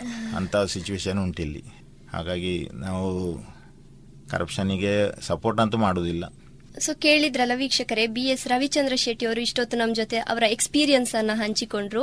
ತುಂಬಾ ಧನ್ಯವಾದಗಳು ಸರ್, ನಿಮ್ಮ ಎಕ್ಸ್ಪೀರಿಯನ್ಸ್ ಅನ್ನ ನಮ್ಮ ಕೇಳುಗರಿಗಾಗಿ ಹಂಚಿಕೊಂಡದಕ್ಕೆ. ನಿಮಗೂ ಧನ್ಯವಾದಗಳು. ರೇಡಿಯೋ ಪಾಂಚಜನ್ಯದವರು ಒಂದು ಒಳ್ಳೆಯ ಕಾರ್ಯಕ್ರಮ ಮಾಡ್ತಾ ಇದ್ದಾರೆ. ಮಾಜಿ ಸೈನಿಕರನ್ನು ಬೆಳಕಿಗೆ ತರುವಂತ, ಅಂದ್ರೆ ಅವರ ಬಗ್ಗೆ ತಿಳಿ ಹೇಳುವಂತ ಮತ್ತೆ ಅವರಿಂದ ಮಾಹಿತಿ ಸಿಗುವಂತ ಕಾರ್ಯಕ್ರಮ ಮಾಡ್ತಾ ಇದ್ದಾರೆ. ನಿಮಗೂ ಕೂಡ ತುಂಬ ಹೃದಯದ ಧನ್ಯವಾದಗಳನ್ನು ಹೇಳ್ತಾ ಇದ್ದೇನೆ. Thank you sir.